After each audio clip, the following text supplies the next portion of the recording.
todo, decirles, estimados colegas, amigos, todos ustedes que están con nosotros, buenos días, buenas tardes, buenas noches, dependiendo de dónde estén.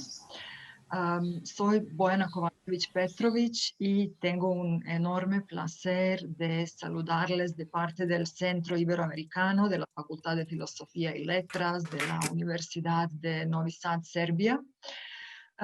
Es todo un lujo estar hoy con 4 gigantes de la literatura argentina y con todos ustedes de 21 países, de Argentina, Serbia, Bosnia, Eslovenia, Italia, Rumania, Croacia, Macedonia, Hungría, España, Inglaterra, Suiza, México, Chile, Colombia, Uruguay, Cuba, República Dominicana, Brasil, Estados Unidos y Egipto. También están con nosotros los representantes de la Embajada de Argentina y Embajada de Brasil, el Instituto Cervantes de Belgrado, Asociación de Hispanistas Serbios, Asociación de Hispanistas de Europa Central, y espero que he mencionado a todos. Si no, pues disculpadme, por favor. Es un verdadero honor saludar a la diva de la literatura argentina, nuestra querida Luisa Valenzuela. Muy bienvenida. Qué ilusión y qué prestigio verle y escucharle en este espacio virtual esta noche. Gracias, gracias, Bojana, y gracias a todos ustedes que están acá y a mis colegas que me acompañan, todos grandes, maravillosos escritores y escritoras. Y estoy muy feliz de estar en Novi Sad, aunque sea virtualmente, porque es una ciudad bellísima, tan acogedora, tanta hospitalidad. Así que tengo el gran cariño por todos ustedes, por Nenad Soponia, el editor, Ana Markovic, también mi traductora. Es maravilloso estar en Serbia, aunque sea de esta manera, y con tan buena compañía. Así que muchas gracias, muchas gracias. Miles de gracias a usted, doña Luisa. Ya vamos a disfrutar de su charla con sus 3 amigos, colegas, 4, incluido Branko. Y ahora nos complace darle la bienvenida a doña Ana María Shua. Le hemos mencionado, doña Ana María, decenas de veces últimamente con los colegas de la región balcánica, haciendo un proyecto Erasmus, y estamos muy, muy felices de verle esta noche. Muy bienvenida. Bueno, qué lindo. Muchísimas gracias por la invitación. Estoy muy agradecida al Instituto Latinoamericano, Bojana. Estoy encantada de estar aquí, en Serbia. Y también estoy encantada de ver a mis colegas argentinos, porque bueno, dada la situación general, digamos, bueno, Samantha, que vive fuera del país, hace tantos años que no la veo, y a los demás no los veo tampoco, porque dadas las circunstancias, encontrarnos es cada vez más difícil. Así que bueno, es una alegría encontrarme no solo con los extranjeros, sino con mis colegas argentinos. Bueno, muchas gracias por esta oportunidad. Miles de gracias, Ani. Ahora es un gusto saludarle al autor que tiene una relación particular con nuestro país, puesto que la primera traducción de su primera novela se hizo a la lengua serbia. Guillermo Martínez, mil gracias por estar con nosotros esta noche. Gracias, Bojana. Realmente muy emocionado de poder estar por tercera vez, diría, en Serbia, y poder verlo a Branko, que hace tanto que no lo veía, bueno, a Samantha, que también... es verdad lo que acaba de decir Ani, ya no están más los cumpleaños en donde nos reuníamos, así que bueno, queda todo para el año próximo, y ya hicimos un pacto de no envejecer en estos 2 años, así que nos los devuelvan. Qué maravilla, gracias, Guillermo. Hoy está con nosotros una de las autoras jóvenes latinoamericanas más leídas en Serbia y en todo el mundo, Samantha Schweblin. Queridísima Samantha, qué ilusión, muy bienvenida. Gracias, estoy muy contenta, y para mí es un poco estar en Serbia, como ya dijeron algunos de los amigos, pero también es un poco como estar en Argentina, la cual me siento completamente aislada, así que estoy muy, muy contenta de estar acá. Te agradecemos tanto, de verdad. Qué alegría ver a todos ustedes, de verdad. Antes de darle el inicio oficial a esta charla, les vuelvo a rogar que por favor tengáis los micrófonos apagados, que aprovechéis el chat para los comentarios y preguntas y por si acaso tengamos tiempo, ¿no? Y sobre todo que disfrutéis de este evento. Y ahora tengo el placer de saludarle al gran hispanista, periodista, amigo, escritor y traductor serbio Branko Anđić, a quien le debemos tanto. Y no solo nosotros los serbios, sino los argentinos también. Gracias, Branko, por todo lo que has hecho y gracias por estar esta noche. Te doy la palabra y voy disfrutando con otros presentes. Por favor, adelante. Bueno, muchas gracias. Es lindo estar en una compañía tan selecta y además verse de nuevo con los amigos que compartimos muchas horas en distintas épocas, yo diría. Y ahora solamente nos falta un Malbec, pero para eso tenemos que esperar que pase esa pandemia. Pero por otro lado, la pandemia nos facilita y nos da la posibilidad de organizar esta charla que por ahí quizás va a ser justamente ligada a cómo ustedes, escritores, nosotros, escritores, cómo sobrevivimos en la época de pandemia y qué pensamos, cómo cambia todo nuestro trabajo. Y me interesaría, y espero que a todo el mundo que está con nosotros, muy interesados de saber sus propias experiencias, cómo enfrentan, cómo su creatividad enfrenta esos tiempos difíciles. A mí me parece que es una posibilidad que quizás no vamos a tener por mucho tiempo más, porque eso o va a pasar o se va a cambiar en alguna situación mucho más complicada, pero justamente ahora estamos en el momento cuando todavía podemos especular cómo va a ser el arte, la literatura en la época de post-pandemia, lo que algunos erróneamente llaman la nueva normalidad. Yo diría que podríamos comenzar quizás con una pregunta obvia para todo el mundo, para todos ustedes. ¿Cómo, por ejemplo, esta pandemia, ese casi año y medio, cómo condicionó su trabajo literario? Digo, ¿qué notan que cambió? ¿Qué es lo que llegaron a hacer? Y por fin, en ese tiempo, ya sabemos que todos los cuatro son unos viajeros empedernidos. Entonces, y todos viven, digamos, todos son ciudadanos del mundo, pero esta inmovilidad física a que nos obliga pandemia probablemente hizo se repercuta a su trabajo. Me interesaría mucho saber cómo, y creo que todos nuestros amigos que nos escuchan también. Bueno, ¿con quién vamos a comenzar? Luisa. Bueno, es cierto que yo he viajado tanto en mi vida que es parte de mi manera de ser el estar en otro lado. De hecho, me he descubierto últimamente diciendo, ay, qué espanto, qué mal, qué horror, qué pasa, qué no pasa, y me di cuenta que es por la monotonía de los días, ¿no? Dije, bueno, está bien, los días son todos iguales porque uno está en casa, se mueve por el barrio y demás. Pero he logrado escribir mucho. Me costó volver a retomar la escritura, me costó mucho porque una cosa es soñar con que uno va a estar aislada para poder escribir y de golpe que te claven en un aislamiento y que no tengas opciones.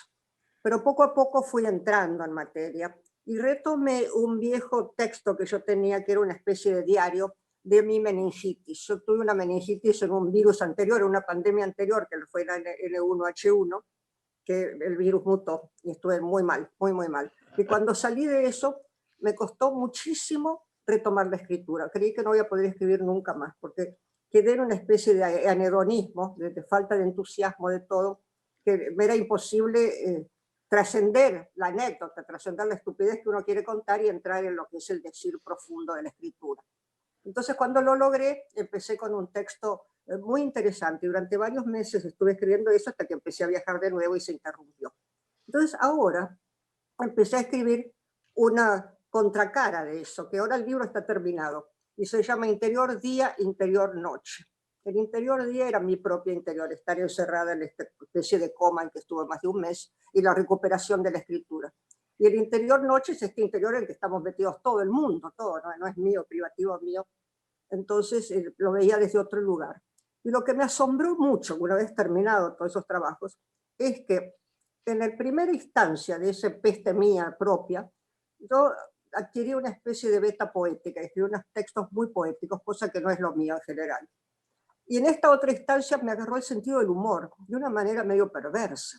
Empecé a trabajar textos como patafísicos. Me puse furiosa con todos los anticuarentena, qué sé yo, que los terraplanistas, me divertí muchísimo con eso. Escribí cuentitos de la resiliencia. Me dio un entusiasmo, una energía fantástica el criticar, el enojarme y el burlarme de muchas cosas. Yo creo que la risa es salud, ¿no? Yo creo que fue muy sanador eso. Si bien un poco, que te diría, herético con tanta muerte y tanto horror, pero ante ese horror yo contrapuse estas ironías fuertes y maliciosas en parte. También contribuí, hice notas, columnas para El cohete a la luna, que es un portal muy interesante. De acá escribí alguna contratapa para Página 12. Se me agarró una furia brutal contra toda esta oposición del gobierno que estamos viviendo tan fuertemente acá. Y lo descargué en escritura. Bueno, entonces podemos decir que de alguna manera fue terapéutico lo tuyo, ¿no? Sí, para mí sí.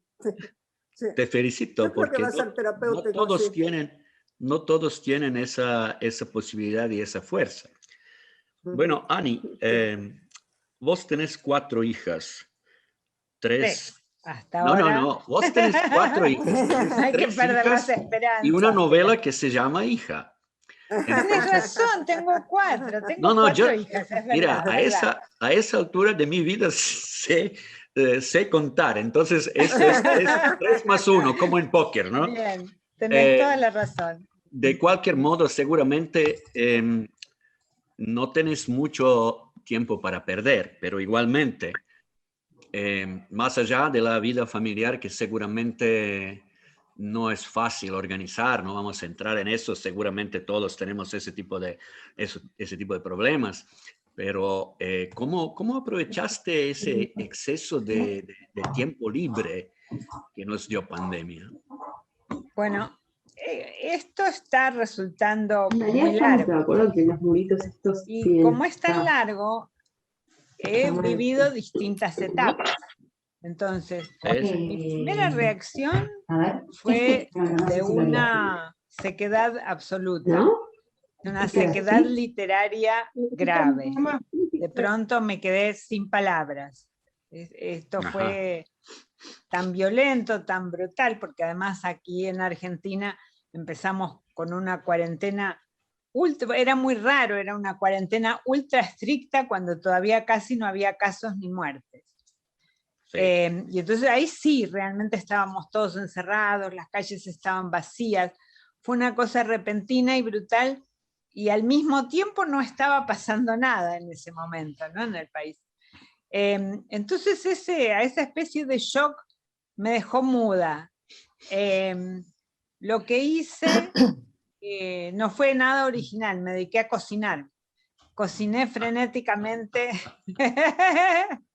durante meses, y veo que eso es lo que le pasó en realidad a la mayoría de la gente. Mucha gente, por razones misteriosas, todos nos metimos en la cocina y nos pusimos a cocinar y cocinar y cocinar.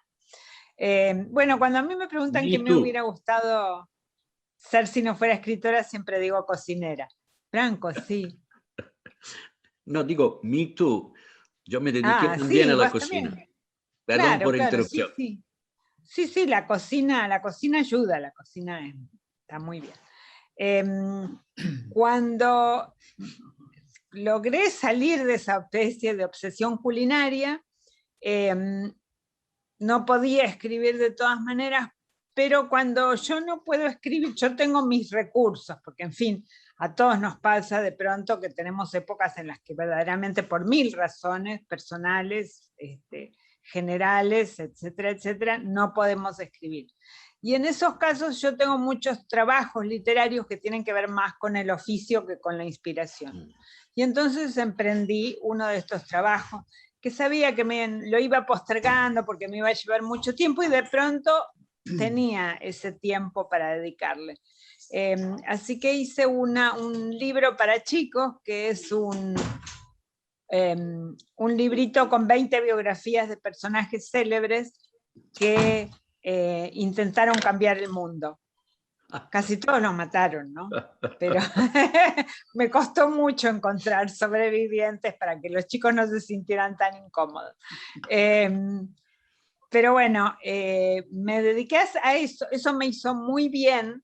Estuve trabajando en eso durante prácticamente 6 meses y digamos, meterme en la vida y en la historia de estos personajes me hizo bien, además de escribirla, porque finalmente sí fue un trabajo de escritura, pero además conocerlos y aprender sobre sus luchas y demás, me hizo bien, me hizo sentirme, en fin, un grano de arena en una enorme playa, en la playa del mundo, donde, bueno, cada uno hace lo que puede.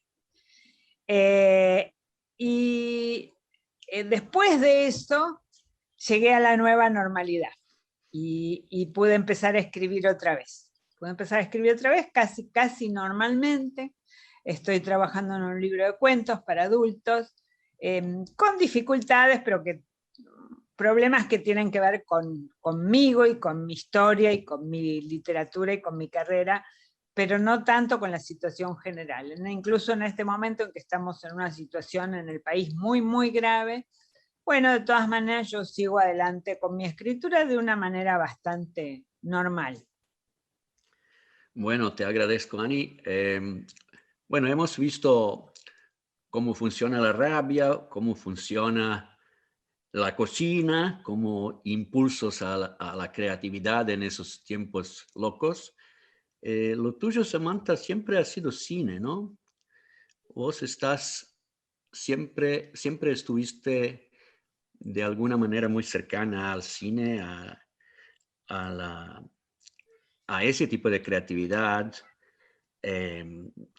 ¿Tenés que decirnos algo sobre eso? ¿Podés decirnos algo sobre eso? ¿Hay algún proyecto cinematográfico en danza? Sí, de hecho, el cine fue como mi salvavidas de alguna manera durante por lo menos eso, la primera parte, digamos, de la cuarentena, ¿no? O sea, yo estoy en Berlín, pero bueno, tengo esta teoría de que me parece que la cuarentena nos casó a todos o a cada uno con sus peores monstruos, ¿no? El que estaba en medio de una crisis de pareja terminó de separarse, el que tenía una crisis laboral aprovechó y sacó su segunda vida. O sea, hay algo, bueno, yo estaba en medio de una crisis de, bueno, como dijiste al principio, ¿no? O sea, esta necesidad imperiosa que pareciera ahora demandar a los autores de estar viajando todo el día, toda la semana, todo el mes, todo el año, estaba realmente muy agotada y necesitaba llegar a algún lugar, necesitaba parar, necesitaba tiempo. Y la cuarentena a mí me agarró a un día de llegar a Buenos Aires, al Lago Puelo, donde vive mi mamá y mi hermana, que es un pueblo de 5.000 habitantes en el sur del sur del sur del sur. Y fue muy impresionante porque yo llegué ahí y al día siguiente se instauró la cuarentena, no se podía salir.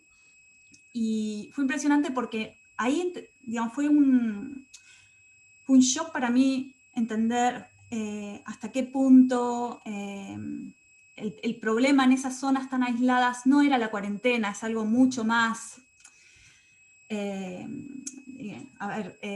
cuando se instauró la cuarentena, por ejemplo, una de las cosas que pasó es que ya no se podía circular entre provincias, ¿no? Y sí. entonces Lago Puelo quedó aislado, porque el Lago Puelo se alimentaba de una ciudad que quedaba 15 minutos, a la que ya no se podía acceder.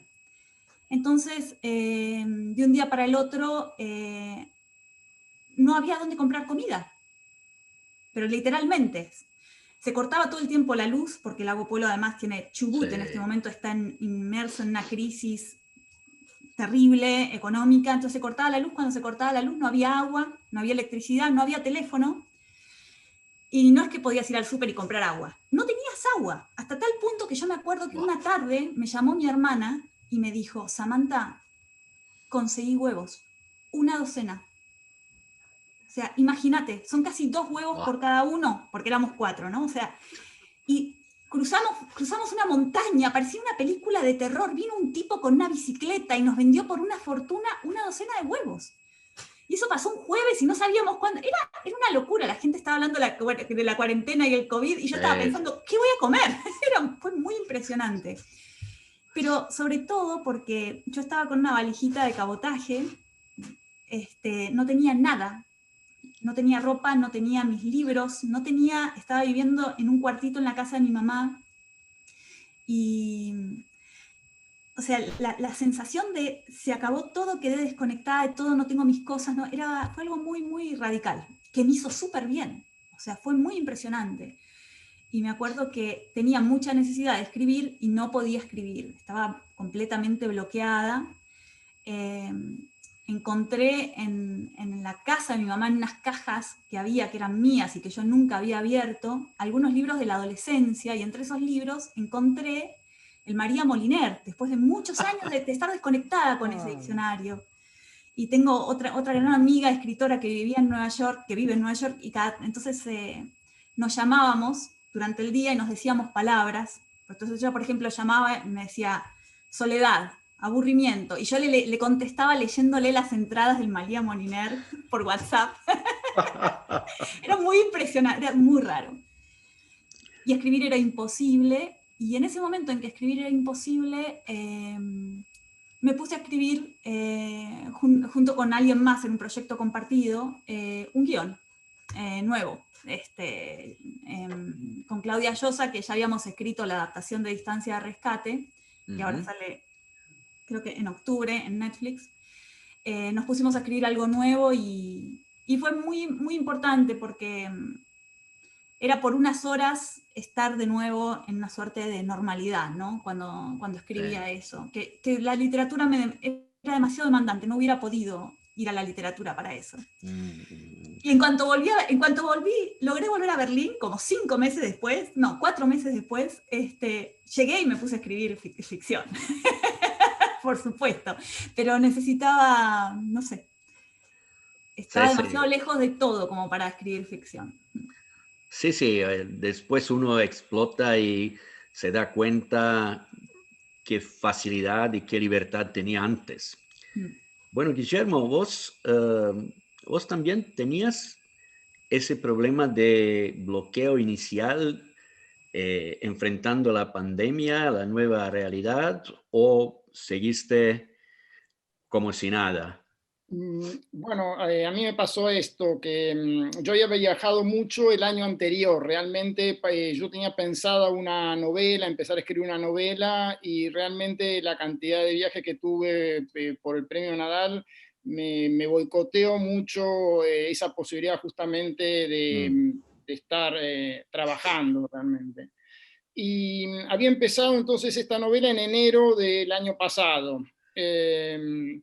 Y por primera vez en mi vida pude escribir una novela entera en 1 año y 2 meses. La terminé hace un par de meses, ahora estoy corrigiendo últimos detalles.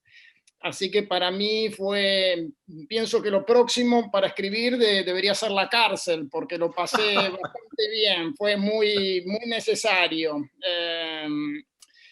En realidad coincido un poco con lo que decía Annie Shua, que nosotros tuvimos algo así como, me hacía acordar la época a la que describe Sartre en la novela El aplazamiento, ¿no? O sea, teníamos una cuarentena muy estricta cuando había muy pocos casos, lo cual después se vio en otros países que lo supieron aprovechar muy bien eso, ¿no? Por ejemplo, Nueva Zelanda, que se dedicaron a una cuarentena estricta y a liquidar el coronavirus. Pero en nuestro caso, de a poco se fue filtrando y entonces tuvimos algo así como lo peor de los dos mundos. Nos encerramos mucho, después igualmente explotó, cuando explotó la gente estaba cansada, etc. Pero yo me lo tomé un poco como diciendo, bueno, mis abuelos huyeron de los pogroms, mi papá fue a la cárcel por comunista, yo tengo que quedarme a ver Netflix, no era tan dramático, me parece. Entonces, bueno, voy a ver Netflix y por las mañanas me voy a levantar un poco más temprano, que fue mi sacrificio para tener la casa a solas, y me voy a dedicar a escribir, me voy a dejar de joder y voy a terminar esta novela. Lo que sí noté es que conecté de una manera curiosa con la escritura como nunca me había pasado antes en este sentido. Por un lado, lo que escribía me resultaba más definitivo, una forma más definitiva. Yo en general avanzo con una especie de primer borrador muy dubitativo, dejando una cantidad de cosas en el aire y después voy revisando y completando en sucesivas versiones. Pero por primera vez, y creo yo por estar muy concentrado en esas horas y por tener mucha continuidad, empecé a trabajar también sábados y domingos, porque, bueno, me empecé a entusiasmar con lo que iba saliendo, me parecía que iba muy bien, no quería perder el tren. Y escribí una novela que transcurre en Barcelona, y lo que sí lamenté es que yo había hecho algunos apuntes de un último viaje a Barcelona, pero aparecían en la novela dos lugares donde nunca había estado. El Botafumeiro, que es un lugar donde se comen muy buenos mariscos, y el monasterio de Pedralbes, donde se supone que el escritor famoso que yo ubico en Barcelona donó sus libros, y están en una biblioteca en ese monasterio. Y entonces realmente esperaba poder viajar, esperaba que todo se solucionara más rápido, esperaba a principios de este año poder viajar. Y bueno, finalmente lo que hice fue pedirle a mi amiga Lilian Neumann en Barcelona que fuera hasta el monasterio a filmarlo. Y por internet también miré un poquito las fotos del Botafumeiro y el menú, y ya está. Lo demás es ficción. Así que, y después comentando las otras actividades, bueno, a mí me gusta muchísimo caminar. Lo que más sufrí en el principio de la cuarentena era la imposibilidad de salir. Y entonces durante 2 o 3 meses me dediqué a caminar adentro de mi departamento, que no es muy grande, tengo solamente 22 metros para caminar, pero bueno, me hacía una caminata de 1 hora todos los días. Y por suerte en algún momento habilitaron la posibilidad de ir a jugar al tenis, y bueno, entonces pude retomar el tenis, que es mi otra actividad. Y un poco lo que sí perdí, que no sé por qué, bueno, sé un poco por qué, perdí toda la parte de la lectura. Me costaba mucho leer porque suelo leer en cafés, ¿no? O sea, la lectura para mí es pasarme la tarde en algún café leyendo, eso no se podía hacer. Pero sí hice, curiosamente, bueno, con la novela me conecté con, un poco como lo que decía Samantha, me conecté con libros que yo había leído hace mucho tiempo, y de hecho en la novela aparece toda una reflexión sobre lo que significa encontrar los subrayados de uno mismo en libros que uno ya olvidó por completo, no alcanza a entender quién subrayó eso hasta que uno se da cuenta de que fue uno mismo. En fin, esa especie de abismo de la memoria, ¿no? O sea, que la memoria uno está acostumbrado a pensar, bueno, si vuelvo a leer esto, lo recordaré, que uno puede insuflar vida en esos restos fósiles, pero también se podría pensar lo contrario, se podría pensar salvo por Magdalenas imponderables, todo está perdido y el yo es una especie de diario íntimo, de cuadernos que se desprenden a raudales sin dejar ningún rastro, ¿no? O sea, las dos cosas son un poco ciertas. Bueno, es curioso lo que dices, Guillermo, porque a mí me pasó lo mismo. Por primera vez en un año logré escribir una novela desde comienzo hasta el final, trabajando todos los días, divirtiéndome. Y bueno, de repente me di cuenta de que ese exceso de tiempo es algo realmente valioso que podemos aprovechar después del primer shock. De hecho, eso me gustaría saber de ustedes, si eso en particular, porque mucha gente habla de eso, si ese exceso de tiempo supuestamente que aparece por la inactividad física, por no viajar, por no jugar ping pong, todo lo demás, si eso nos cree alguna letargia o de repente sí nos incita, porque veo que todos retomaron en realidad la escritura, entonces, y veo que hay resultados de todo eso. Me imagino que cambia eso también el producto literario. Digo, sale diferente la cosa que escriben porque lo escriben en otras condiciones. Yo creo que sí. Decir eso. Yo creo que sale diferente, por lo menos en mi caso sale diferente. Y de golpe podés saltar de acá para allá. El tiempo se convierte en otra cosa. El tiempo es como de goma, el tiempo es chicle, no sabes en qué día estás, no sabes cuándo estás. Es decir, entonces todo ese juego es distinto. Yo que he hecho la experiencia de escribir una novela en 6, 7 meses cuando escribí La Máscara Sarda, porque tenía muchos datos, esta vez no se me dio la novela, no pude escribir una novela, pude escribir reflexiones, cosas, juegos de palabras, meterme en el lenguaje más adentro. Fue otro acercamiento a la escritura. Son distintos acercamientos al hecho de escribir. Y el cuerpo, ¿no? Cómo está el juego en esas situaciones diversas. Sí. Ahora, yo entendí de entrada por qué no estábamos aislados, porque había que recomponer todo el sistema hospitalario de este país que estaba desmantelado, ¿no? En ese sentido, claro, yo justifiqué el encierro, yo sentía que no era una cosa arbitraria, porque es cierto que se habían encontrado con hospitales desmantelados, no había los espacios, no había nada, consiguieron armar hospitales, armar de todo en un tiempo récord.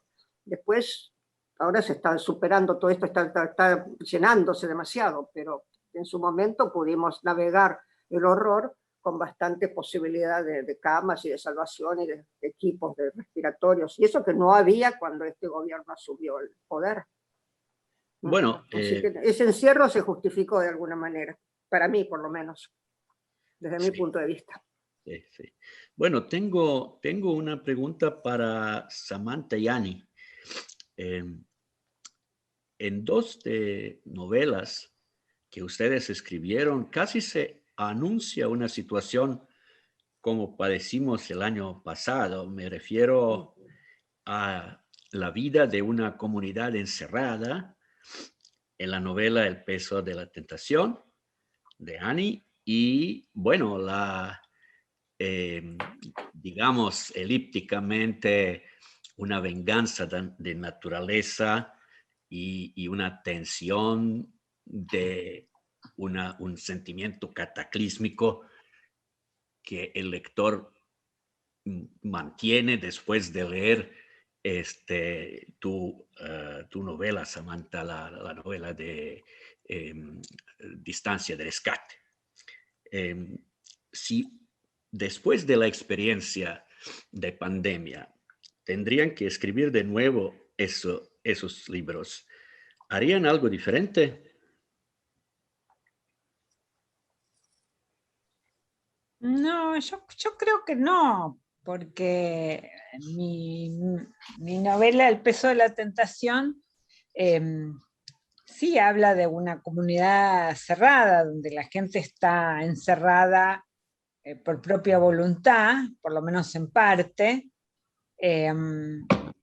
y es una especie de granjita para adelgazar gordos, una novela de anticipación, un mundo en el que la obesidad, el problema de la obesidad se ha vuelto tan grave que se aceptan todo tipo de formas de combate contra la obesidad, ¿no? Incluso hay muchos jóvenes que están obligados a permanecer encerrados en granjitas como esas, porque bueno, comer de más se ha vuelto una adicción tan grave que está atentando contra su salud y que están, digamos, no muy lejos de morir. La verdad es que no creo que hubiera escrito, que hubiera sido diferente. Lo que me resulta curioso, además, bueno, hay una cuestión que tiene que ver con la lectura y no con la escritura. Cuando uno pasa por una situación así, empieza a leer rastros, anuncios, informaciones acerca de que ya habían sido escritos como si fueran vislumbres del futuro, vislumbres de lo que iba a pasar. Dice uno, esta persona de alguna manera lo sospechó, de alguna manera lo escribió, de alguna manera lo sabía. Es que una pandemia como la que hemos estado viviendo es, digamos, una posibilidad literaria que ha sido muy explorada y muy explotada. A mí me sorprendió mucho ahora, está por salir en España mi novela La muerte como efecto secundario. Y para mis editoras, sale en una pequeña editorial de Bilbao, y para mis editoras es obvio que esa novela tiene que ver con la pandemia, y digamos, ellas relacionan todo lo que pasó, la muerte en los geriátricos, que fue tan típica de esta pandemia que sufrimos, para ellas, bueno, tenía que ver muchísimo con esas historias de las casas de recuperación obligatorias, de las que yo hablo en mi novela. Pero creo que es un fenómeno de lectura, ¿verdad? No es que yo no hubiera escrito esa novela de otra manera si hubiera sabido lo que iba a pasar. Es la lectura de estas editoras, y la lectura no es la lectura de todos, ¿no? Cuando leemos diferente, más que escribir diferente, creo yo que leemos de otro modo. Esa es mi idea. Está bueno. Está bien.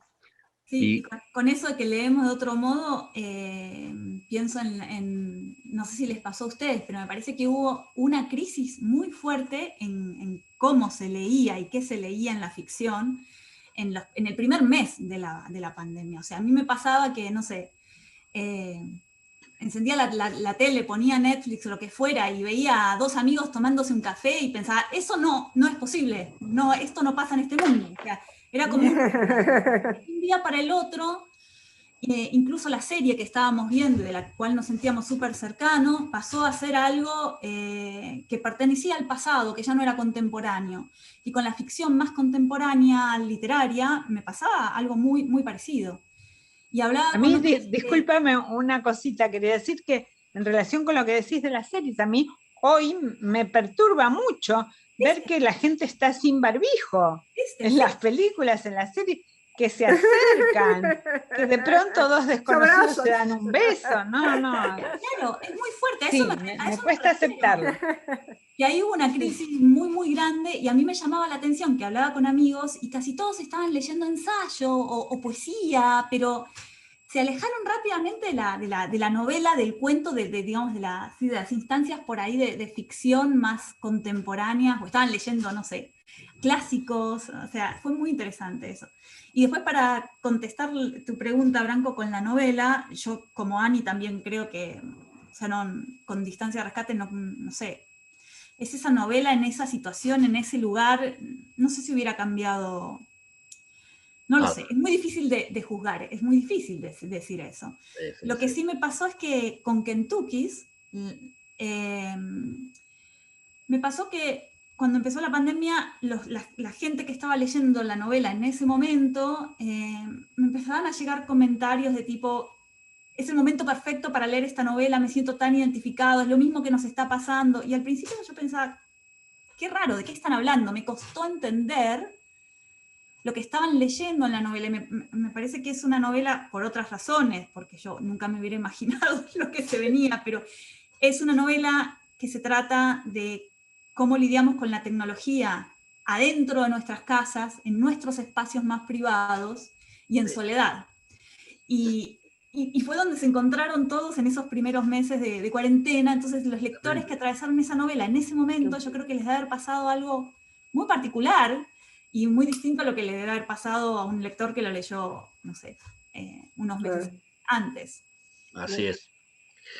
Bueno, otra pregunta para Guillermo y Luisa. Los dos tuvieron la experiencia propia de vivir en Estados Unidos. Luisa mucho más, y por razones netamente, diríamos, oscuras en los tiempos de plomo. Guillermo también estuvo en Estados Unidos en varios periodos como enseñando en las universidades. Entonces seguramente tienen su propia visión de una cosa que es bastante típica para ese hemisferio norteamericano, este miedo miedo apocalíptico, pero miedo apocalíptico que por muchos años fue ligado para destrucción de la planeta, probablemente como consecuencia de tensiones de guerra fría, de enfrentamiento político, de desastre nuclear. Pocos se imaginaron que ese mismo miedo va a cambiar, digamos, su raíz por un desastre natural que, como vemos hasta ahora, nadie tiene la clave de resolver. Y sabemos que yanquis tienen un poco esta actitud de tomar todo de una manera muy violenta y para algunos tranquilos europeos casi medio histérica.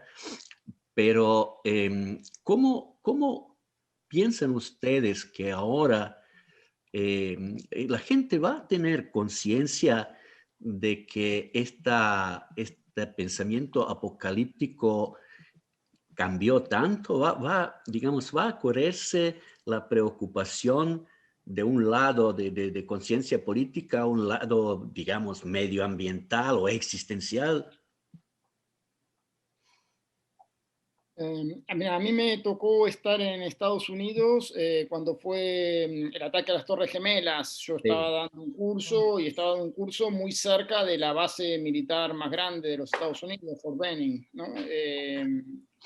Y algo de eso cuento en una novela mía que se llama Yo también tuve una novia bisexual. Y lo que sí recuerdo es que en ese área, que era el sur de Estados Unidos, había una especie de temor y protección de las casas, pero más bien por el tema climático de los huracanes, es decir, eran muy conscientes de todo lo que era el riesgo de huracanes.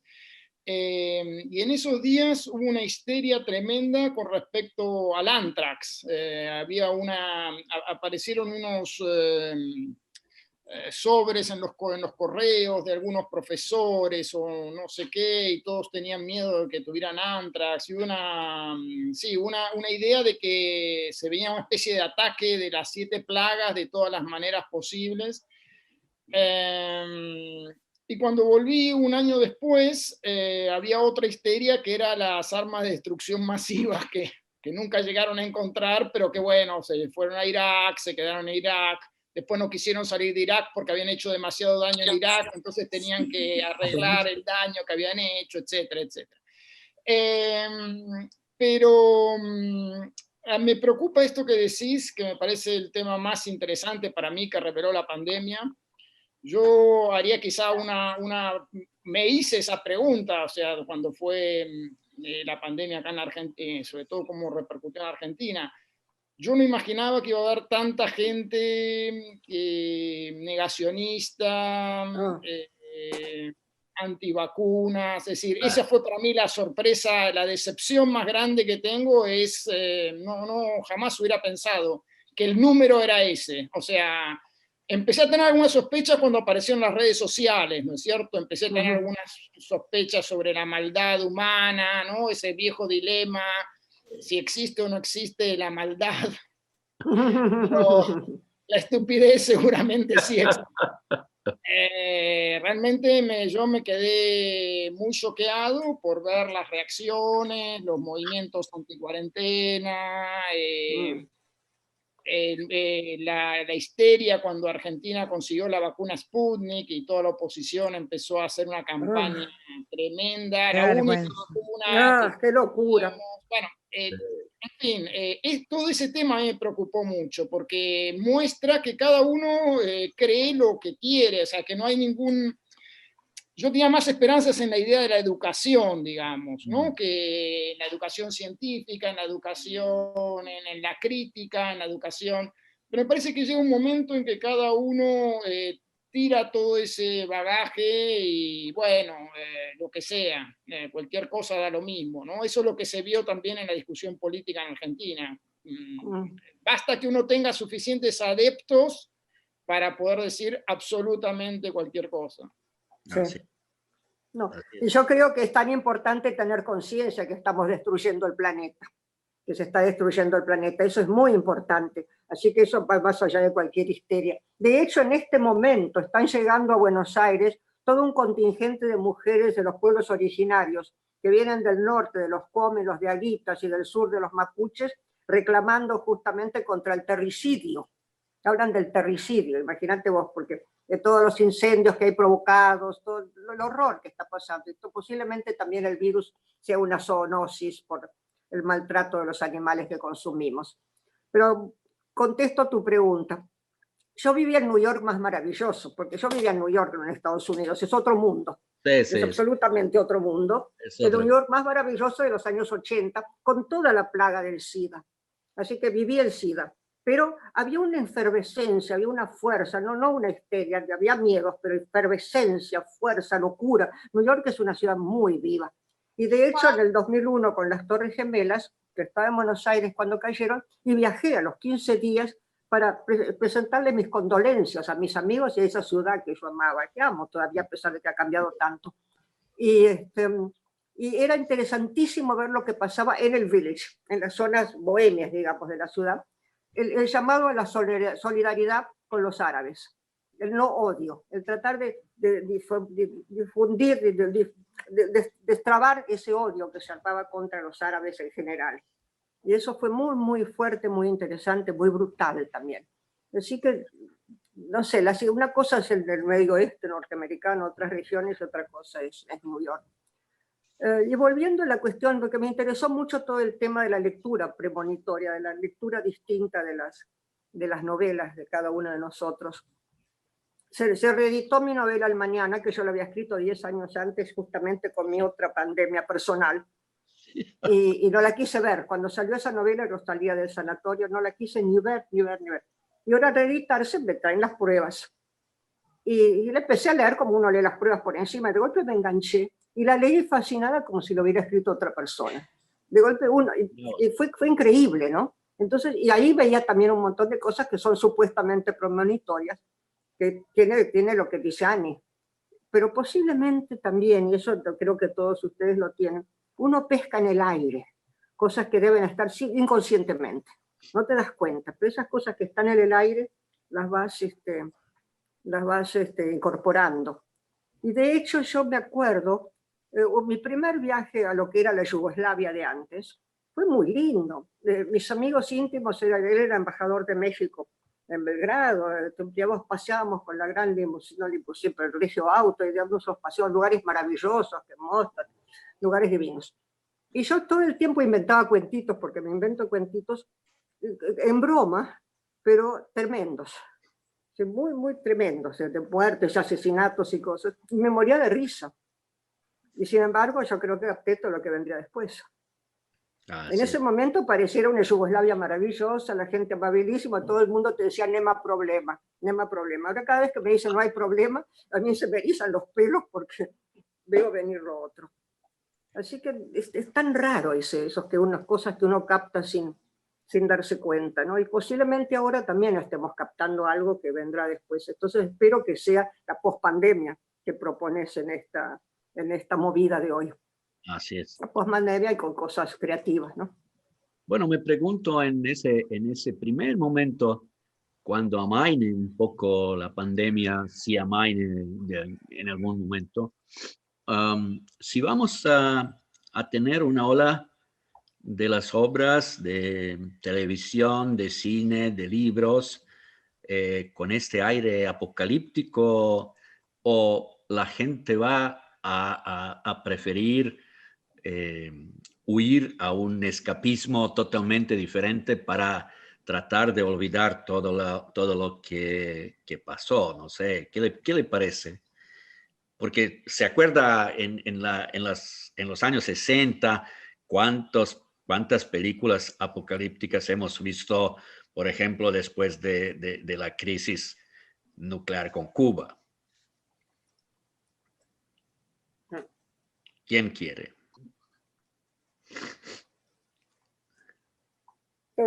Todos nos quedamos pensando. Así es. Es posible que haya muchas novelas y muchas películas. Ahora, ¿a quién le va a interesar leerlas y verlas? A mí no demasiado, ¿no? O sea, yo creo que en el futuro se va a decantar en algo así como un detalle, un telón de fondo, y que después de varios años es posible que afloren lo menos obvio, ¿no? Que es siempre a donde tiene que apuntar la literatura. Seguramente es como un tema que está servido, como pasó con la guerra civil en España, la dictadura en Argentina. Pero me parece que las grandes obras literarias pueden tenerlo como tema de fondo o por alguna especie de consecuencia sutil, ¿no? Pero no creo mucho en la idea de la crónica en ficción de lo que ya vivimos y conocemos tan de cerca, ¿no? Por lo menos a mí no me interesaría leer esa clase de novelas. Bueno, hablando de las consecuencias de la pandemia a la literatura que viene, evidentemente todo lo que nos pasó subrayó mucho la brecha socioeconómica prácticamente en todos los países. Y bueno, por lo menos en el país de ustedes y en el país nuestro, eso fue obvio, como en muchos otros. Quizás no tanto en el país donde ahora vive Samantha, pero es un puñado. En la mayoría de los países se nota que igualmente los ricos tienen más posibilidades de sobrellevar todas estas dificultades que nos trae la pandemia, y bueno, la gente que no, evidentemente un cargador de bolsas definitivamente no puede trabajar online, ¿no? Y no tiene posibilidad de mantener una higiene, alguien que convive en una habitación con 6 personas, no puede comprar muchos remedios caros, no puede ir, en fin, todo lo que ya se supo. Entonces, podrías quizás ocurrir que después de toda esa pandemia se filtra más una literatura de nuevo más comprometida, que subraya esta necesidad de erradicar quizás tanta brecha socioeconómica que convivimos hoy. O Branco, yo creo que no hay ninguna novedad. O sea, está muy claro desde siempre que los ricos viven más que los pobres. Hay un viejo refrán en Yiddish que dice, si los ricos pudieran pagarle a los pobres para que mueran por ellos, no habría pobres. Una película sobre sí, sí. Es muy antiguo y es muy cruel, y bueno, y señala esto mismo que estás diciendo vos. Sí, por supuesto, los ricos tienen más posibilidades de sobrevivir. Yo no creo que eso haya aumentado ni modificado en modo alguno la conciencia que tenemos todos los ciudadanos y todos los escritores de lo que significa la brecha entre ricos y pobres. Y digamos, una cosa que aprendimos también los que venimos de los 60, de la época de los 60, con esa antigua noción de compromiso, es que el compromiso está en nosotros. El compromiso no es necesario proponérselo, el compromiso está en todo lo que escribimos. O sea, nuestra ideología, lo que somos, lo que pensamos, va a aparecer de todas maneras en lo que escribimos, aunque uno se lo proponga o no se lo proponga. Yo no veo venir una, claro, no veo venir una literatura que haga, que digamos, que haga, que tome como objetivo en particular este tema.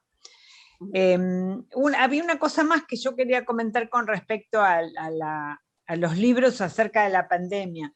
No puedo dejar de compararlo con la Segunda Guerra Mundial, los campos de concentración, los libros que vinieron después de eso. Hubo un momento en que las editoriales, las oficinas de los editores estaban, todas las mesas, los mostradores, los lugares de trabajo estaban cubiertos de testimonios atroces acerca de lo que había pasado en la Segunda Guerra. Y así fue como en una gran editorial italiana, una comisión en la que estaban Italo Calvino y Natalia Ginsburg, rechazó, por ejemplo, Si esto es su nombre, de Primo Levi. Y digamos, hoy uno puede pensarlo como algo escandaloso, pero en ese momento, desde el punto de vista del editor, me lo imagino perfectamente. Había una enorme cantidad de testimonios y de relatos acerca de lo que había pasado, y seguramente un mundo de lectores que tenía ganas de olvidarse. Y es posible que eso nos suceda también, ¿no? Que haya un mundo de lectores y de espectadores que tengan ganas de olvidarse de la pandemia. Y entonces, y en cambio los autores hemos quedado de alguna manera impregnados, y nos va a costar desprendernos, nos va a costar escribir otras cosas que no tengan nada que ver con lo que pasó. Entonces es posible que empiece a aparecer una literatura de la pandemia y que encuentre pocos canales para salir al exterior. Es posible que eso suceda. Al mismo tiempo esa marca va quedando y va apareciendo, aflorando de a poquitito, pero hay en nuestros libros, ¿no? Esa cosa. Ahora, yo tenía la ilusión, sobre todo al principio, que iba a terminar esto con el capitalismo salvaje, y que íbamos a pasar a otro estilo de vida mucho más igualitario y solidario y demás. Se empeoró, todo está peor aún, los ricos se han recontra enriquecido, es atroz. Así que eso hay que pensarlo, ¿no? Yo estaba escribiendo un libro sobre el dinero. Yo no sé nada de dinero, tengo fobia, no abro los sobres de los pagos, tan débito automático, no sé cuánto pago de gas, no sé nada. Y entonces estaba escribiendo este libro sesudo sobre el dinero, y de golpe me interrumpí porque le cuento a Alicia Duchovny, y ella me dice, pero si nadie va a usar, no va a haber más dinero, se va a acabar todo eso, olvídate de eso. Y en un momento dado pensé, qué lindo, ojalá, pero no es así. Así que tendré que retomar mi libro sobre el dinero y ver por dónde lo encamino. No, el libro sobre dinero seguramente se va a vender. No te preocupes. Bueno, no va a ser dinero. Hablo pestes del dinero. Eso creo que es la plaga del momento, es nuestro mal. El gran mal, el gran demonio que nos come, el gran Dios es el dinero. En este momento, en estos momentos, antes de la pandemia también, ¿no? Por lo menos antes el dinero era algo visible que se podía contar. Ahora encima es invisible, está en todos lados. Nunca antes fue tan Dios como ahora. claro. Sí, no, hace mucho que es invisible, además no hay ningún patrón oro, no tiene respaldo, no hay nada, es un invento. Yo daba unas conferencias para un banco suizo en Punta del Este, paquetérrimo, en el Hotel Conrad, una cosa elegantísima, a los banqueros, y entonces cantaba María Egues, ¿dónde hay un mango, viejo Gómez? Porque hacemos una cosa dos, y al final yo decía acá, y les tiraba papel picado, porque eso es el dinero en el fondo. ¿Dónde? Yo estaba elegantísima de dorado, y sacaba una bolsa dorada y les tiraba papel picado a todos, esto es el dinero. Excelente. Pero Sí, sí, así, desgraciadamente. Sí. Yo no creía que iban a lograr hacer una gran película sobre esa parte ficticia de dinero, pero hicieron The Big Short, que era, Qué bien, qué bueno es que es, una qué bien peliculón manejada, qué bien fantástico llevada. sobre eso. Sí. Qué bien llevada que está. Con todo ese humor, no toda esa cosa así. Bueno, para Una no... gran burbuja inmobiliaria. Branco, te quería agregar una cosita sobre lo que dijo Ani de los libros de la Segunda Guerra. A diferencia de la literatura de la guerra, también hay otro problema que yo veo con respecto a lo que es la pandemia como tema literario, y es que le falta un poco de épica, salvo para los médicos en los hospitales, ¿no? Así es. Pero claro.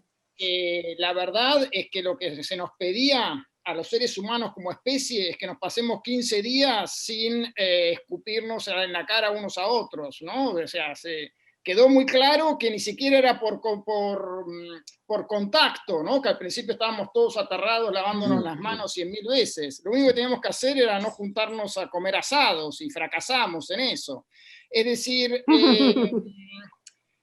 ese es el costado que a mí me parece interesante de realidad versus ficción, ¿no? En todas las ficciones, por ejemplo, en la película Tiburón, siempre es el gobierno que quiere esconder el peligro, porque entonces los negocios, ¿no es cierto? Entonces disimulan que en realidad no hay un tiburón en el agua. Bueno, en este caso, por una vez, todos los gobiernos dijeron: gente, quédense en las casas mirando televisión, por favor, son 15 días. Y la verdad es que me parece que ese es un elemento que no hubiéramos esperado, ¿no? En las ficciones siempre el individuo es el héroe contra el Estado opresor, Sistema. me parece que los gobiernos en todo el mundo estuvieron bastante razonables.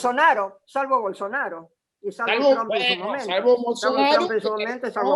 Se dijo que iba a terminar, pero ese también es un ejemplo interesante. Claro. Hubo uno que dijo: sigan como si nada, y todo el mundo vio la masacre de Brasil a cielo abierto. Y aún así, en cada país tuvimos... Claro. Bueno, los primeros meses de Trump tampoco eran... Tampoco, claro. También. Hagan, no pasa nada. ¿No? Claro. Yo tengo cuentos de la resiliencia. En medio de mis escrituras hay un montón de cuentitos de la resiliencia muy graciosos. Ajá. Con estos temas. Yo quiero decir algo con respecto a... hubo algo en todo esto que a mí me devolvió la fe en la humanidad, porque esta es una pandemia que mata a los débiles y a los viejos, a los enfermos y a los viejos. Y el ser humano, la humanidad toda, se abroqueló en defensa de los viejos y de los enfermos. Sí, y eso me conmovió. Pensé que después de todo, quizás como especie, tengamos una segunda oportunidad en este mundo. Está a pesar bueno, de la cola de chancho. Muy bueno. Ojalá que sea así. Sí. Está muy buena esa reflexión. Bueno, no queremos maltratar mucho más a toda la gente que nos escucha, pero me gustaría si cada uno de ustedes para final de esa charla intente decir algo sobre la literatura de post-pandemia. Sí, o sea, resumir en pocas palabras si esperan que cambie algo o, como muchas veces ha sido, todo sigue como hasta ahora. ¿Qué piensan sobre eso? Yo personalmente pienso que todo libro que uno escribe va a querer cambiar los otros. Todo el espécimen de esta especie modifica la especie. Entonces la pospandemia también va a traer algo nuevo, pero yo creo que no es por eso, siempre va a haber algo nuevo dentro de la misma corriente, digamos. Así que es muy posible que el haber estado encerrados nos haga mirar el mundo desde otro lugar. Es muy posible.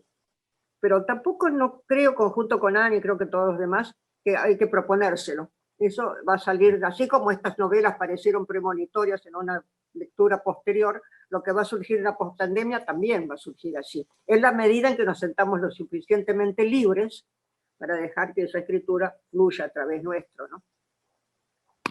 Yo creo que va a haber un cambio, y ese cambio se va a manifestar en los jóvenes, en la gente joven.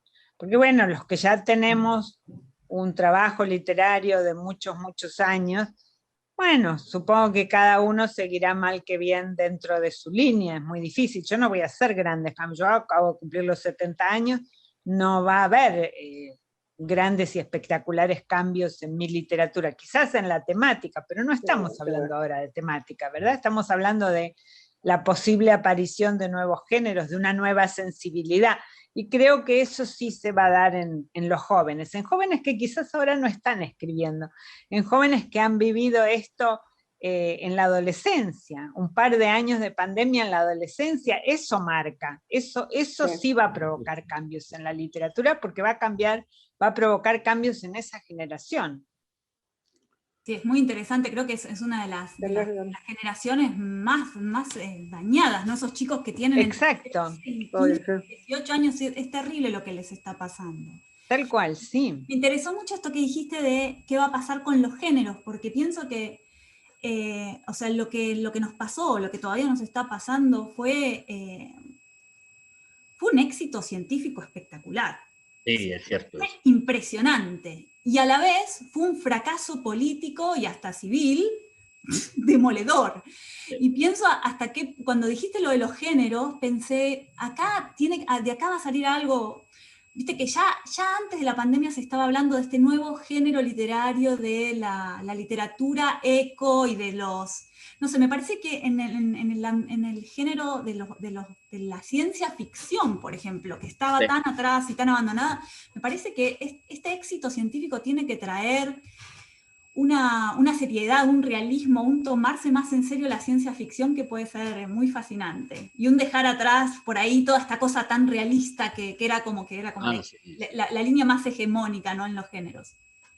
Que ha fracasado el ser humano y ha sido un éxito científico, y esto tiene que tener alguna repercusión. Sí. Diferentes formas de... no, coincido que me parece que algo que yo vi en estos 2 o 3 años que me llamó mucho la atención es lo precario que es el mundo, ¿no? Un poco esa idea antigua de Marx de que el capitalismo es un edificio destruido, solo hay que darle una patada para que se caiga. Digamos que un poco la idea de la patada es la de este virus que... Cuando recién apareció leí que un biólogo decía un virus mediocre era, ni siquiera era un virus, porque bueno, no era demasiado grave, ascendiendo de era un coronavirus, ¿no? Sí. Pero que desarticuló todo, ¿no es cierto? Pero más que eso. Así es. Trump, Bolsonaro, lo de Madrid, la alcaldesa comunista en Chile, o sea, yo digo, ¿cómo una alcaldesa comunista en Chile? ¿Dónde estábamos, no? Hace 2 años, nunca hubiera imaginado esta especie de... Es como si se hubieran puesto en agitación de nuevo una cantidad de ideas y a punto de ebullición, digamos, ¿no? Y coincido mucho con lo que decían Samantha y Ani.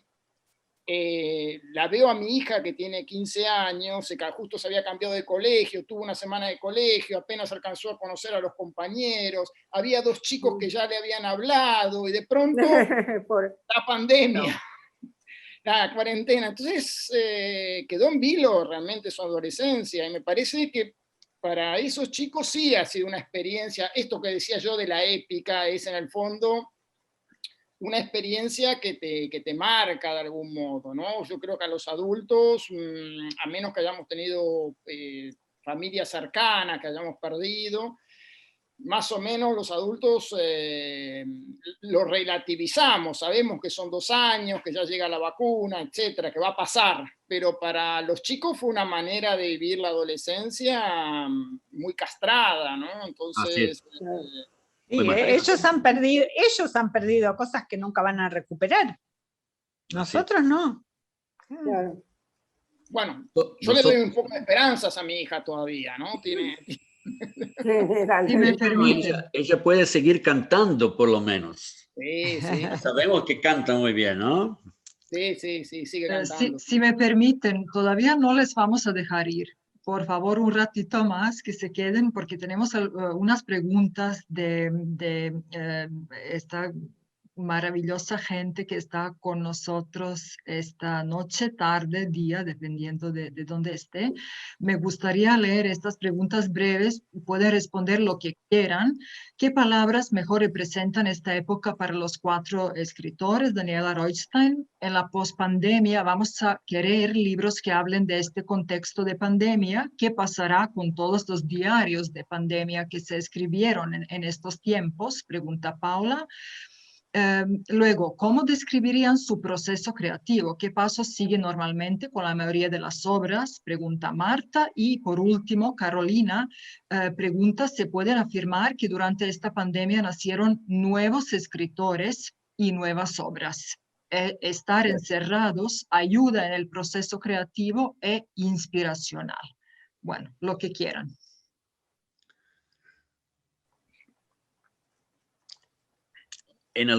Yo creo que en algunas de esas preguntas ya hemos hablado, pero algunas sí nos quedan. Mira, yo le contestaría sobre la cuestión del proceso creativo, creo que eso no lo dijimos muy brevemente. En mi caso, yo trato de escribir algo así como una escaleta de lo que va a ser la futura novela, es decir, no, por supuesto uno no sabe todo, ¿no? Parte de la gracia de escribir es descubrir qué era lo que había en el germen inicial de una historia. Pero siempre pienso en las historias un poco a la manera de cuentos, es decir, tengo que sea una idea del final y una idea del principio. Y trato de escribir lo que sé que de algún modo las estaciones por donde tengo que pasar, ¿no? Y me rodeo de lecturas afines. En la novela que estoy escribiendo, que acabo de terminar, transcurre en los años 90 en Barcelona, todavía está viva Carmen Balcells, que aparece como un personaje de la novela. Y entonces leía, por ejemplo, Aquellos años del boom, de Javier Allen, que es un libro preciosísimo. Leí El jardín de al lado, de Donoso. Bueno, leí las nouvelles sobre la vida literaria de Henry James. Es decir, trato de tener algo así como una atmósfera cercana a la novela que estoy escribiendo. Y luego escribo un primer borrador desde el principio hasta el final en general, a veces tengo que intercalar cosas, y luego sucesivas versiones para corregir. Por primera vez, como dije antes, lo que escribí en esta novela quedó muy cercano a la versión final. Estoy realmente corrigiendo pequeños detalles. Perfecto. ¿Alguien más? Bueno, mi experiencia es total... Bueno, perdón. Dale. No, digo, mi experiencia es totalmente opuesta. Yo no sé, no tengo mapa. Zarpo desde lo desconocido, pero en alguna parte sé que hay algo y que eso lo voy a ir buscando y voy a ir tratando de ir develando ese secreto a lo largo de la escritura. A veces me quedo estancada en el camino porque la solución tiene que venir desde la escritura misma, no de alguna solución que se me ocurra a mí como práctica. Entonces eso es una lucha que hay que entablar y muy interesante para mí. Pero ahora lo que estoy aprobando, porque no tengo nada, empecé a tratar de escribir una novela sin nada, cero. Entonces tiré unas palabras y empecé a explorar y meter ambientes y cosas y personajes que se mueven que no sé a dónde van. Es muy divertido para mí. No sé qué resultado va a tener eso, pero entonces es una exploración desde el vacío de... Yo me pregunto siempre de dónde vienen las historias, no sé si ustedes se los preguntan, esas historias que no están en ningún lado y te sentás a escribir y de golpe se va desarrollando ese cuento, esa novela, lo que fuera. ¿Dónde estaba escrita? Empecé a elaborar un montón de teorías, me divierto mucho con eso, entre el tiempo desdoblado, cosas de la conciencia unificada de Bohm, me meto en la microfísica. para tratar de entender ese fenómeno. Al mismo tiempo pienso, bueno, las historias no nos pueden esperar esperando a cada uno, porque serían cientos de miles de millones de historias, ¿no? Entonces debe haber unos algoritmos en algún lado que te arman la historia que necesitas. Y exploro eso y me la paso bien. Pero esto de estar buscando algo que no está ahí, me gusta. Y yo creo que esto es obra también de la pandemia. Hay como un vacío, para mí, imaginario. Y en ese vacío uno nada con cierta displicencia. Yo quiero hablar 2 palabras sobre el tema de los diarios de pandemia.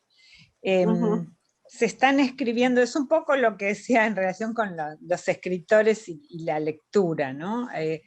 Se han escrito una cantidad desbordada, creo yo, de diarios de pandemia. Pero ¿a quién le va a interesar leer eso? Bueno, solamente en los casos en que uno de estos diarios de pandemia sea al mismo tiempo una gran obra literaria. Claro. ¿No? Si es una gran obra literaria, puede ser un diario de pandemia, puede ser cualquier otra cosa en el mundo. Digamos, estoy segura que no voy a tener ganas de leer 5 diarios de pandemia, por ejemplo, que es un poco más o menos lo que se va a pedir de nosotros, ¿no? por la cantidad de diarios de pandemia que hay ya y de los que voy escuchando que se van realizando. Hay un diario de Ana Frank. El diario de Ana Frank es una obra literaria de un valor extraordinario. Claro. Durante mucho tiempo, bueno, cuando era chica yo pensaba que, bueno, que debía ser el único diario que se había escrito en condiciones como esa.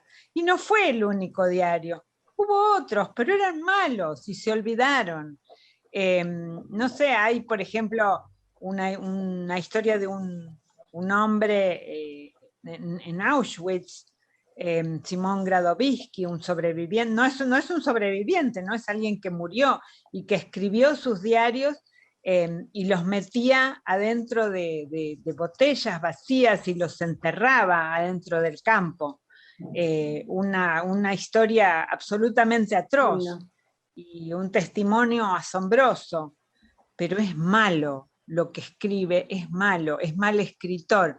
Entonces no importa que le hayan pasado cosas atroces y también extraordinarias y que uno eventualmente podría creer que tiene ganas de leer. Cuando este hombre escribe literatura entre comillas, entonces él cuenta cómo matan a su mujer y a sus hijos, ¿no? Y lo ponen a él a trabajar en el campo, pero el grueso de lo que escribe está dedicado a cosas como: oh luna que pasas por el cielo entre las nubes y miras hacia abajo indiferente a lo que estamos sufriendo, y digamos así una cantidad de reflexiones supuestamente poéticas que convierten ese testimonio atroz, enterrado en el suelo de un campo de concentración, en algo completamente olvidable y que hemos razonablemente olvidado, ¿verdad? A menos que alguien lo rescate y lo reescriba. No, está rescatado, yo lo leí. No, digo que lo reescriba, que alguien lo rescate desde la literatura, que bueno, tomen la esencia, saque la luna. Sí, puede tomar la esencia, pero digamos, la esencia de lo que cuenta es lo que le pasó a mucha gente y que está contado en una cantidad de buenas obras literarias. O sea, no alcanza con que sea un diario de pandemia, además tiene que ser buena literatura. Eso. Como primera, claro, condición. Tal cual. No sé si Samantha está. Todavía ¿Había alguna otra pregunta que no hemos tocado? Sí, yo quería acabar esta maravillosa charla, esta reunión entre los autores tan queridos por todos nosotros con una pregunta, no puedo decir ni nacional, ni privada, ni íntima, sino serbia. Si podrían en 2 frases, 3 frases darnos una reflexión suya relacionada con nuestro país, puesto que Branko y yo estamos y muchísimos estudiantes de la Universidad de Novi Sad, de la Universidad de Belgrado y de Kragujevac, estamos ahora aquí. Nos encantaría saber algún recuerdo, alguna memoria suya, cualquier cosa que se les ocurra cuando se menciona nuestro país. Pues con eso entonces terminaríamos y se lo agradecemos mucho. Yo quisiera mencionar a Vladimir Tasić, que fue la primera persona de Serbia que conocí cuando estaba en Oxford, con quien tuve amistad y escuché sus cuentos. Él se enteró de que yo era escritor y entonces él empezó también a escribir mientras estuvo allá. Y bueno, él traducía directamente del serbio al inglés y yo, pues, para que comentáramos en inglés lo que había escrito, y bueno, después él se convirtió en escritor, creo que ganó un premio muy importante. Fue gracias a él que me tradujeron por primera vez a Serbia. Y bueno, y la amistad con Branko y Lili, ¿no? Que también es una persona que quisiera recordar, que fueron tan divinos siempre conmigo, tan interesados en la literatura argentina. Y creo yo que hay algo que nos une al modo de ser argentino con el modo serbio. Para mí no es casual que ustedes tengan a este gran escritor que es Danilo Križ.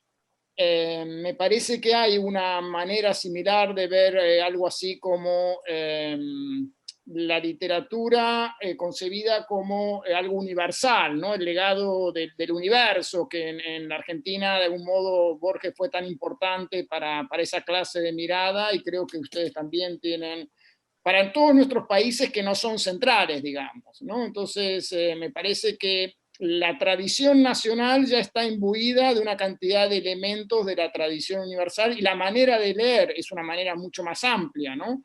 No tenemos ningún problema en leer en traducción, ¿no? Cuando uno llega a Inglaterra se sorprende porque nadie lee nada que no sea en inglés, porque no quieren leer en traducción. Bueno, esos problemas... tenemos muchos otros problemas, pero no ese. Entonces creo que eso nos hermana bastante como países. Y bueno, y la calidez con que me recibieron cuando fui a Serbia. Así que eso siempre va a ser imborrable para mí. Perdón, se cayó internet, estoy de vuelta, no sé qué pasó en el medio. Bienvenida.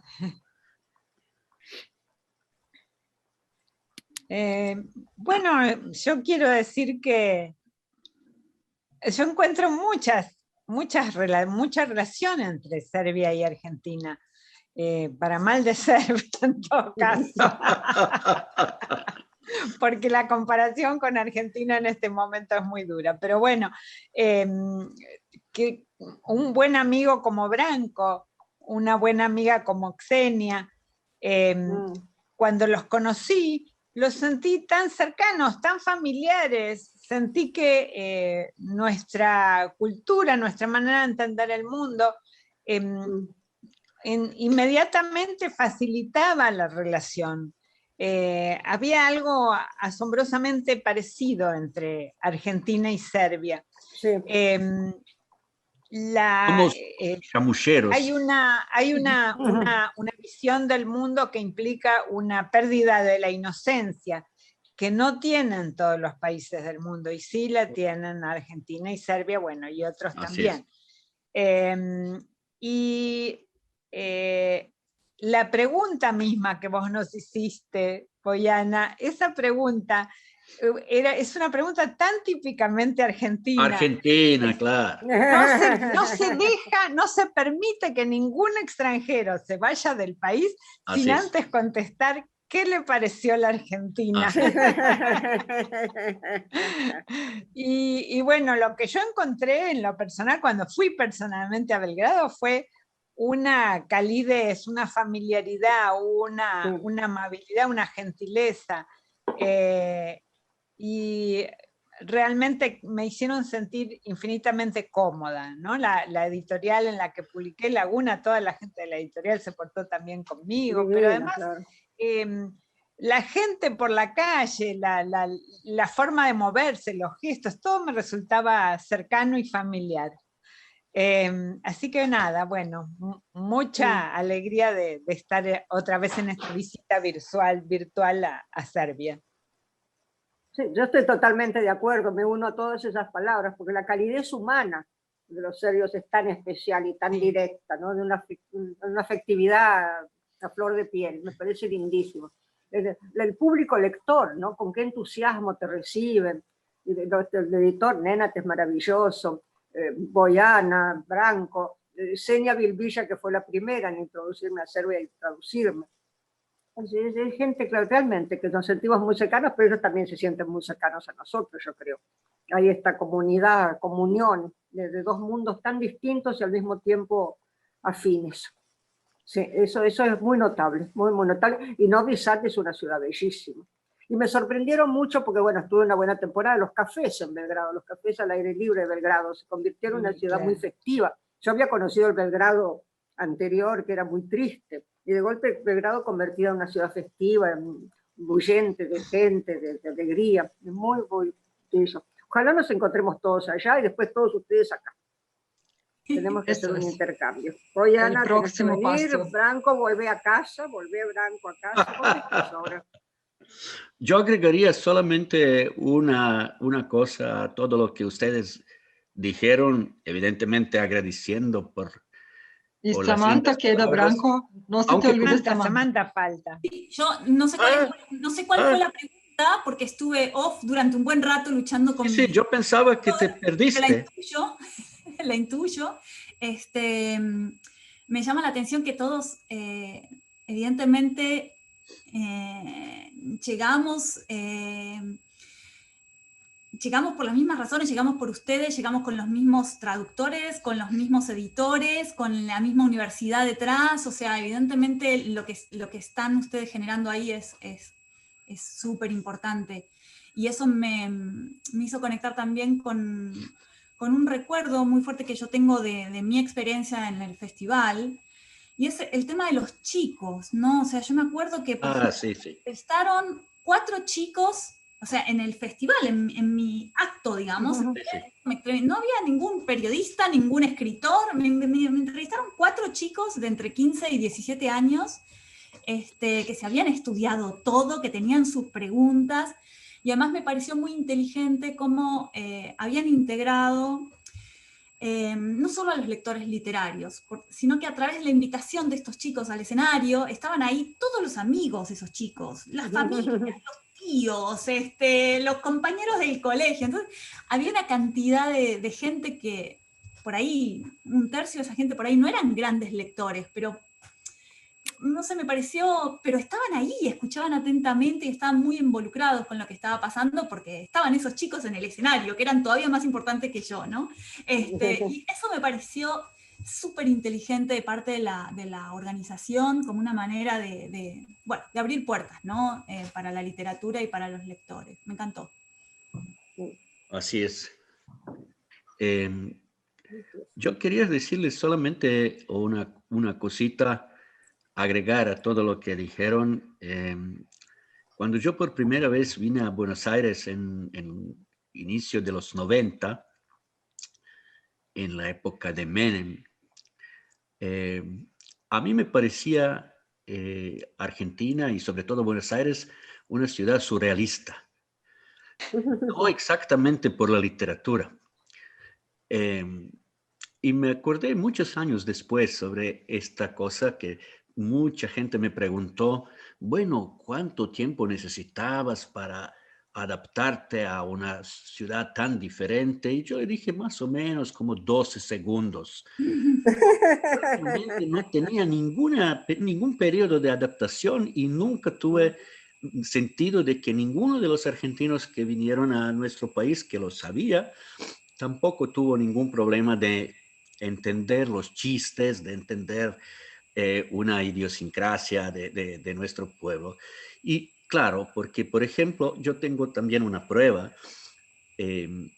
Si preguntas a un argentino o preguntas a un serbio desempleado, ¿qué hace? Él te va a decir, no te va a decir que es desempleado, va a decir que es entre los proyectos.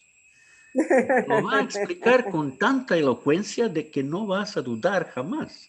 Entonces, a partir de eso nos entendimos mucho mejor en el cine, en la literatura, en muchas otras cosas que compartimos. Así que yo realmente ahora le doy la palabra a Boyana para despedirse de ustedes y espero que la próxima vez vamos a hacer uno de esos maravillosos asados que hace Guillermo o una de las dos comidas que hace Ani. Les agradecemos tanto. Y yo traigo el Malbec, ok. Desde la Embajada Argentina de Belgrado les dicen que están muy agradecidos con nuestros 4 compatriotas que nos ayudan a seguir promocionando al país, su cultura y abrir puertas hace tiempo ya en Serbia. Los esperamos en próximas visitas o en encuentros virtuales que estamos pensando llevar adelante en el futuro cercano. Efectivamente, yo aprovecho para agradecer a todos ustedes que estuvieron esta noche con nosotros, sobre todo a doña Luisa, a querida Ana María, a estimado Guillermo y a queridísima Samantha, a nuestro Branco, nuestro papá, nuestro anfitrión y nuestro gran, digamos, gran vínculo entre Argentina y Serbia. Les deseo mucha literatura, pura vida, ¿no? Tanta alegría, buena comida, buena bebida, todo lo que hace la vida, lo que debería ser y que ojalá volvemos a encontrarnos por aquí en el mundo virtual o todavía mejor presencial. Miles de gracias, un abrazo virtual de momento y ha sido un verdadero placer compartir con ustedes esta jornada magnífica. Todo un lujo. Besos. Gracias. Gracias a todos. Gracias. Ay, qué triste despedirse. Así es, Luis. Ahí estamos todos juntos. Eso. Nos quedamos un rato. Muy lindo. Sí, tenemos que ver. Gracias, Boyana, realmente. Un placer verlos. Muy bueno, Boyana, sí. Adiós. Chao. Ay, recuerdo. Chao. Miles de gracias, de verdad. Chao, Branco. Tan lindos recuerdos. Nos vemos pronto. Adiós. Chao.